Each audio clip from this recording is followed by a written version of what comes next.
What's going on, friends and public subscribers? Michael McFarland here, the Lake Fork Guide, about to give you a public rundown for the world famous Lake Fork, March 8th, 2022. As always, let's tell you about the lake levels, conditions, water temperatures. Here we go.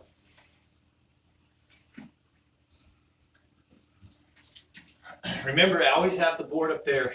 If you need to rewind and pause, you can kind of go back on that. We talked about the first half, Monday, Tuesday, Wednesday, last week when we gave you Wednesday's public rundown. I'm going to go ahead and give you the rest of the week. So we're going to erase the board and give you yesterday's, and today's water levels, okay? So we really had a cool, warm trend last week. It's very important. 49 to 51 on Monday. By the end of the week, 54 and 60. Remember, this is the parameters that I find during the day that I'm on the water. Generally, this first number is going to be the core of the main lake. When the core gets around 54, like Mark Peck said, if you ain't catching fish, you're missing something. By the end of last week, the fishing really was starting to get good. Clarity pretty much stayed the same, 0 to 2 feet. Lake levels falling at a very, very slow rate. They have not finished repairs on the dam. From what I understand, they haven't released a public announcement in a while, but they're still working, okay? So let's go ahead now, and we're going to erase this. I need to get a paper towel there. That's what that meant. Thank you. What we're going to do is we're going to show you what yesterday and today water levels. Clarity pretty much stayed the same. And that awesome warm trend that we had last week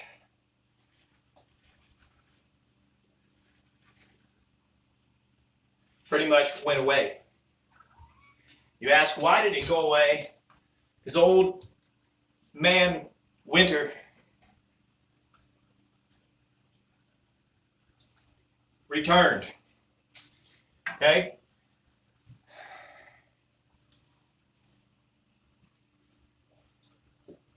Bear with me here, and I will have this done, and we're going to talk about it. The reason I told you may have to rewind and refer, sometimes I talk really fast, but I planned on erasing last week's and doing this for you so you could see the end of last week was 60 degrees, 54 and 60 degrees on Saturday. In just 2 days, we've lost all of it, okay? We are right back to where we were pretty much the beginning of last week. Uniquely enough, we haven't had any flooding, so the clarity is still there. Depends on where you are. If you're on the glade side, you're going to see dirtier water. If you're down south, you're going to see clear water. The more north you go, in some places, it's dirty, but still has good visibility. Lake level, 39662. That is basically 6 foot 4 inches or so below full pool of 403. Very, very dangerous lake with stumps everywhere. Everywhere. Stuff that you just can't imagine. If you've never been to the lake, it looks scary. If you have been to the lake and you go out there, you're going to see all the stuff you were running over all those years, and it's even scarier to think about it. So if you do come out, be really careful. Lake is really low. And then we'll go ahead and give this little directional here. Still falling. Okay? What I understand about SRA is that they're going to hold the lake at 6 feet. So if we do get some substantial rain, we can come up 3 or 4 inches, and that would be very beneficial to us. Hopefully it's some warm rain to pull us out of these cold temperatures. That's Monday and Tuesday of this week. So as I told you last week, the fishing got pretty darn good. We did a seminar for the RK Hall Construction Company. We went to the Hideaway. Thanks to the Hideaway for having us and hosting that big event with the tent and all the food. Thank you, Brad Bankston, for hiring me, bringing me there. It was just my honor. I was thrilled to be there. But this is even the cooler part. It really is. When it was all said and done, I gave a seminar and taught the rule of 3. I told the whole entire club, 40 to 50 teams, how to use the rule of 3. And I told them my advice using the rule of 3. I also told him what baits to use. When it was all said and done, Brad Bankston texted me a great big thank you and told me that the top 4 teams used the rule of 3 and used the baits that I told them to use. So, warming my heart, I love to help, I love to teach, and the reward is just that, when you have success. You want to know what the rule of 3 is? You want to know more details about exactly what baits I'm using and where to use them? Go subscribe to my members channel only. Members only. More details than ever before. Okay? But let's keep going here. Public report. Again, the last 2 days, Old Man Winters returned. We're cold. Today we were fishing in ice again and then rain, and I think the high was 36. And I'm telling you, it was tough to bear through it. The rest of the outlook for the week is still kind of Old Man Winterish. Tomorrow, 36 and 60. Thursday, 35, 71. Friday, 24 and 45 with 15 to 25 mile an hour winds. It's crazy. I've never seen a March like this. The weekend, Saturday, 33 and 51. Now remember, that's just the weatherman and the outlook projected. It could change. Here's the cool thing.